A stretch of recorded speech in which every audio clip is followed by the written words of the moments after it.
Very good afternoon. Here with the latest on headlines today. I am Preeti Chaudhary, and dramatic developments emanating from the Supreme Court. Under fire from the apex court, the BCCI is now clamoring for an external commission to punish the guilty. The latest that we are getting in is that the BCCI says external commissions to be set up to hand out punishment to persons found guilty in the Mudgal committee report. Well, that is the latest that we're getting in. I'd like to immediately bring in our consulting editor, Boria Mazumdar, who's on the phone line with us. Boria, what does it actually mean to constitute an external committee? An external committee means that BCCI cannot adjudicate on this probe matter anymore.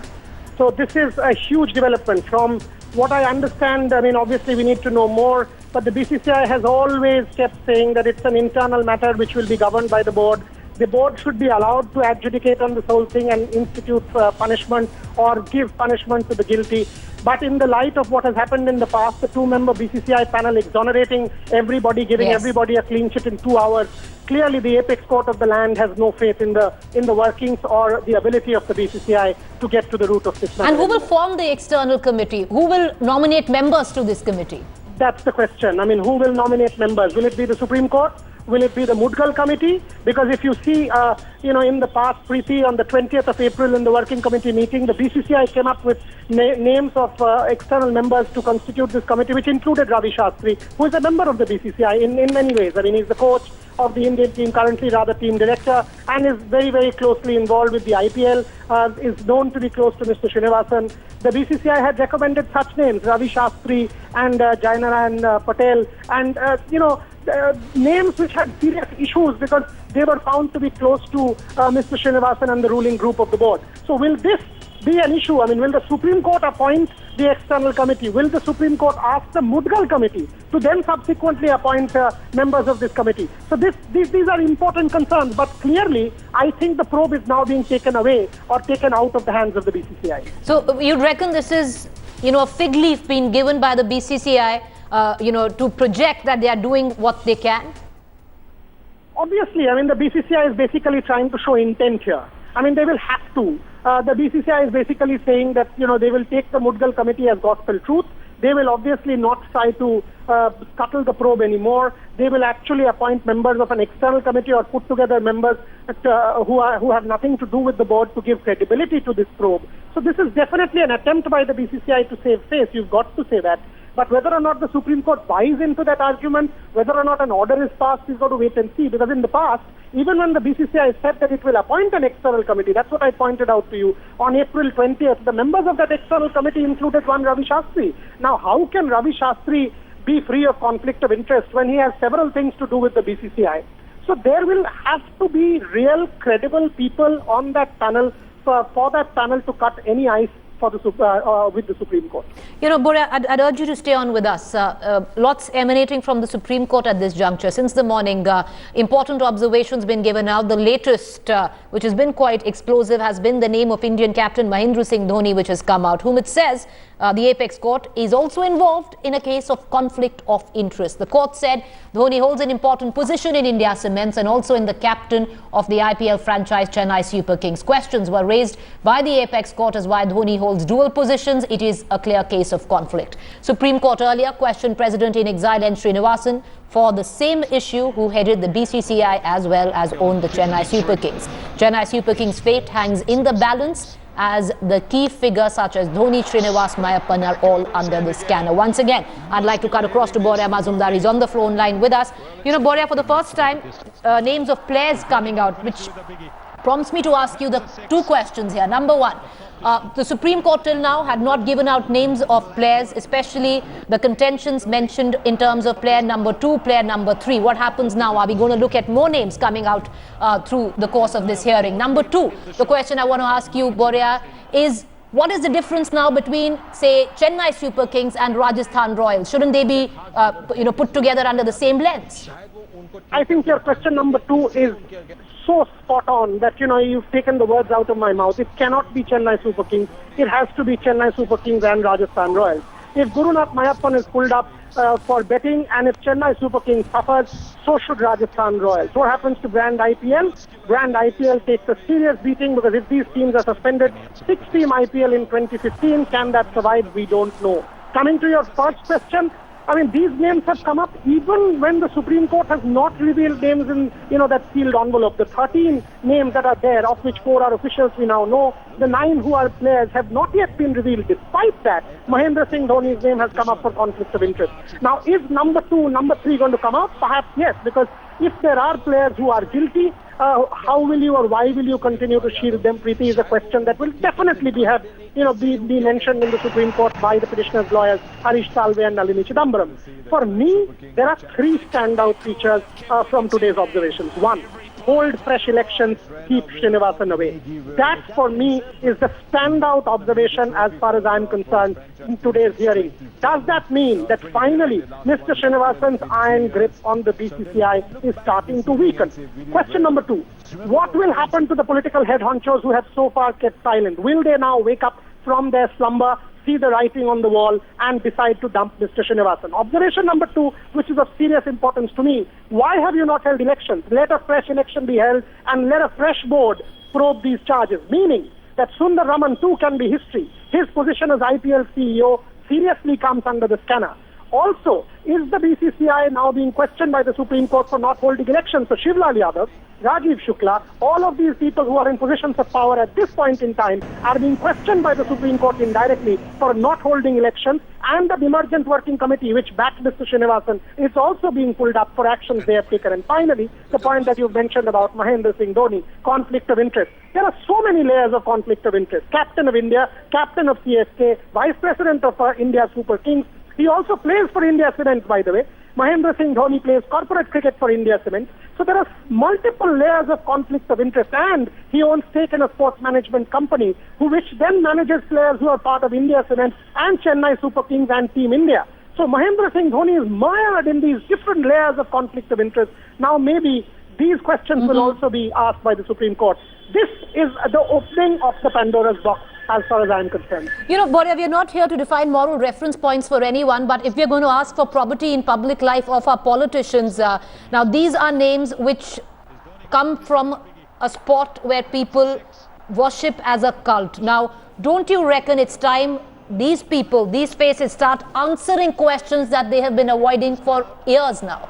They will have to. I mean, Preeti and Borya are not taking anybody's brief here. I mean, it's not headlines today who's mentioning these names or asking these questions. It's the apex judiciary of the land. So, it's not we. We've been asking this question for the last 1.5 years in the media, and every time we've been told it's not trial by media, it's the media which is sensationalist.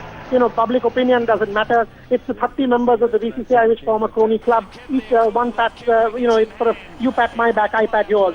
But this is coming to an end. The question is being asked. The word you used, and I'm glad you used the word probity. Probity, propriety, culpability, ethics, these are questions that are not taken seriously by the BCCI at all. That is why they've said to us over the last 1.5 years that the media doesn't matter, public opinion doesn't matter, public outcry doesn't matter, cricket fans don't matter. But it can't say the same thing to the Supreme Court of India. The Supreme Court does matter. The Supreme Court is far more powerful than the 30 members of the BCCI.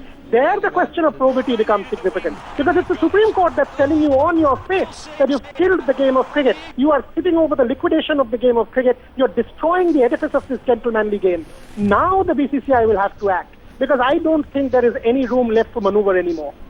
Clearly, the BCCI boxed in a corner. No elbow room left anymore for maneuver. It's been the cat with 9 lives till now, avoiding every time when something is come its way. Can it do it now? Important observations being passed by the Supreme Court. Here we have Rasesh Mandani back from the BCCI with us.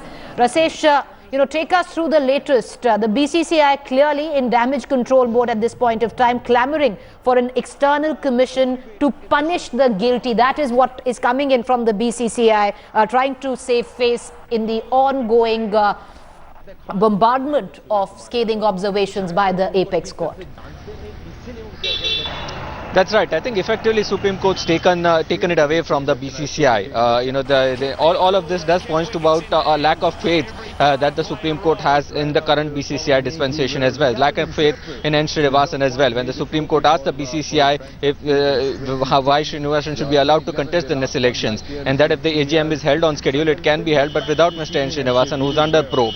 So, this is effectively the message that the Supreme Court is sending to the board. And like you mentioned, one of the decisions the BCCI is taking about getting an external agency in place is something that they're compelled to do, something that they're compelled to act. There have been numerous meetings during the course of this investigation that internally that have been carried out. Every time the BCCI has backed their man, they have collectively decided, each member of the every association, there has been no rebellion, everyone has backed Srinivasan. Now that Supreme Court's taken this turn stand, this is the decision that the BCCI is compelled to make.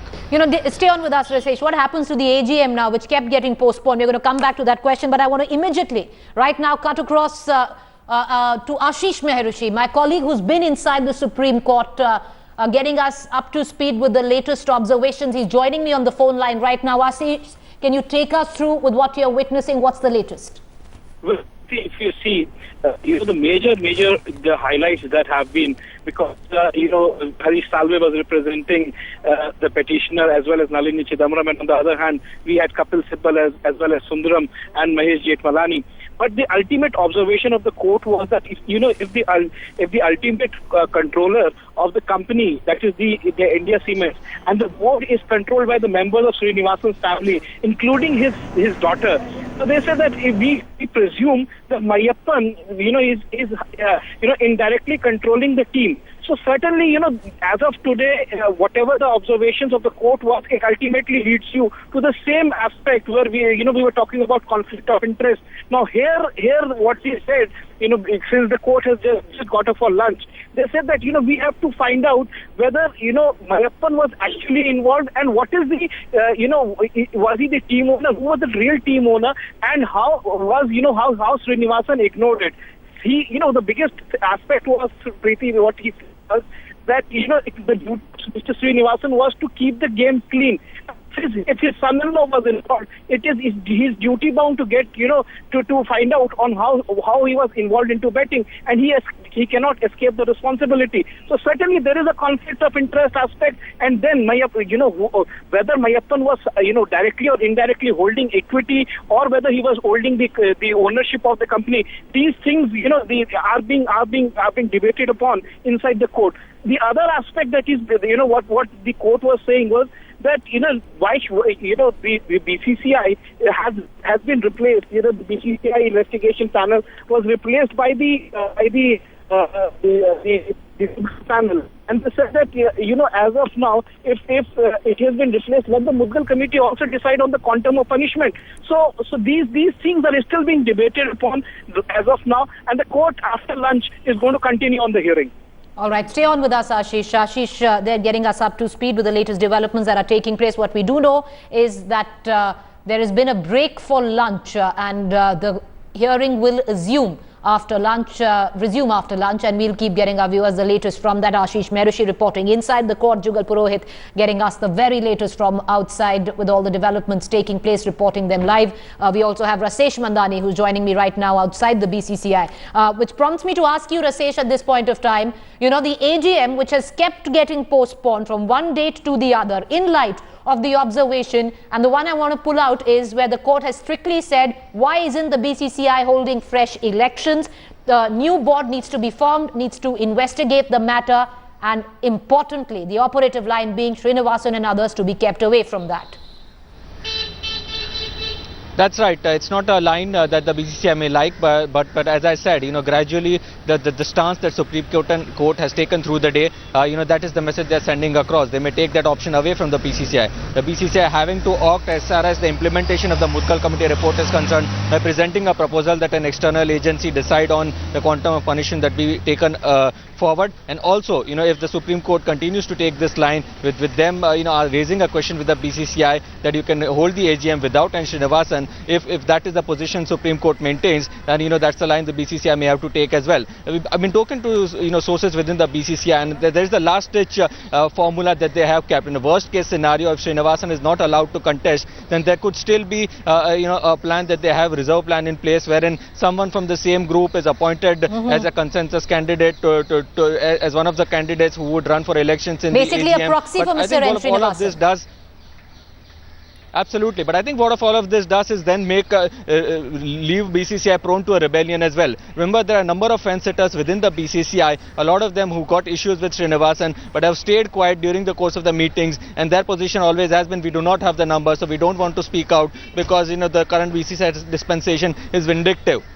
So, all of them could come into the picture as well. If the BCCI is compelled to hold its AGM without N. Srinivasan as one of the candidates, then it could lead to a situation where there could be a possibility of the rebellion as well. Remember, there are the likes of Shashank Manora and Sharad Pawar who've been openly critical of the way Mr. Srinivasan has run. These are former ex-presidents as well. Remember, a number of votes in the BCCI are governed by the ruling government as well, a number of BJP votes as well. In a situation where the Supreme Court is taking such a stern view of the corruption allegations against the current dispensation, some of these some of those associations who also have to take a certain position as well. So the calculations within the BCCI, the number game can change drastically if the BCCI is compelled to go ahead with the next AGM minus N. Srinivasan. All right, let me bring in Boria on this. Boria, that's what we were discussing with Rasesh. What happens to the AGM, which is continuously kept getting postponed right now, which will now seems to will happen next month. What happens to that AGM, and more importantly, if the BCCI takes the observations in context and maybe fields a proxy for Mr. N. Srinivasan for the president? That will not happen, Priti. I mean, for three reasons. One, it's the East Zone's turn. And if it's the East Zone's turn, the moment Mr. Srinivasan is disqualified or not allowed to contest, there will be a rebellion within the board and there will be a candidate from the East Zone. I can tell you, there is no doubt about it. I mean, that has been the history of the BCCI. Rashesh was spot on about that. If the AGM goes on, and I now see no other option for the BCCI but to continue with that AGM with or without Srinivasan, then you will see this proxy formula will not work. And I also see that the government will find it extremely difficult, i.e. the BJP votes, will be very, very difficult to openly support somebody who has been really badly chastised. Well, no comments is what he said, and understandably so. The report right now being heard in Supreme Court right now. I'd like to cut across to Boria Mazumdar, who's still with us. Boria, we just heard that reaction which said no comments by Mr. Mudgal. I expect that. I mean, Justice Mudgal is in no position to comment at this point in time. He has given the report, which is now being debated, discussed, analyzed by the Supreme Court of India, and that's it. Because, you cannot continue to conjecture. You cannot continue to conjecture anymore. You cannot continue to conjecture anymore because the fact of the matter is Justice Mudgal can't do it. It is now upon the court to give directions and observations. It is upon them to give directions and observations, and based on that, this decision will be taken. I have understood three things from what you've told me coming out of our reporters from the Supreme Court. One, I don't think Mr. Srinivasan's position is tenable anymore to contest the election. I don't think the BCCI can continue to postpone the AGM anymore because the Supreme Court will now push the hand of the board. And if that happens, I am entirely in agreement. I'm entirely in agreement with Rashesh Mandhani where he told us that there might be a rebellion on the board. I don't think a rebellion is necessary because it's East Zone's turn. There will be a consensus candidate from the East Zone, and you will see that soon the fence sitters of the BCCI will jump to the other side. That has been the history of the BCCI. It's one of the most disloyal organizations ever. Having said that, for me what is far more important is probity, propriety and cleanliness. Yes. Can the game be cleansed? I don't care who comes to power. For me what is far more important is can these corruption allegations be probed to their ultimate? Will the game of cricket be cleansed, whoever is president of the board? Can the new dispensation be completely free of Srinivasan control and do that? Will it have to be overseen by the Supreme Court? For I don't have enough faith in the BCCI left anymore. But and that would mean questions. Yes, and that would, Boria, would primarily mean that whether the game can be cleansed, it would come down to whether the BCCI can be cleansed, and that again would come down to the very inception of the body. It needs to be turned on its head in terms of its by rules, in terms of how it's self-governing.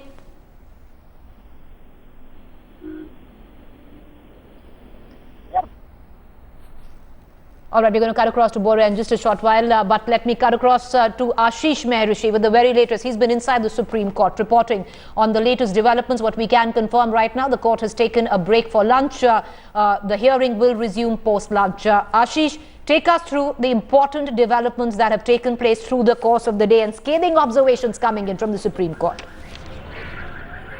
Well, in fact, Preeti, if you see, there have been 2-3 very, very important observations of the court. And, the court continued on the argument. If you remember, the last time also the court said the same thing, that there is a conflict of interest. And it was, duty of N. Srinivasan to keep the game clean. But as of now, whatever the observation was, for the first time we have seen the court naming the Indian captain Dhoni, where they said that, Dhoni is also the vice president of India Cements Limited, and in this case he's also captain of Chennai Super Kings. Now here, apart from that, they said that if the ultimate controller of the company and the board is controlled by members of Srinivasan and his family members, and which includes his daughter, and Mayappan is the husband of the daughter of N. Srinivasan. So the court said that we presume that he directly or indirectly controls the team Chennai Super Kings. And it was apart from that, he said it is because of this that we believe that Mr. Srinivasan was duty bound to keep the game clean, and as team owner his interest was to keep the team in fresh. So there is a conflict of interest very clearly, which he continues. But this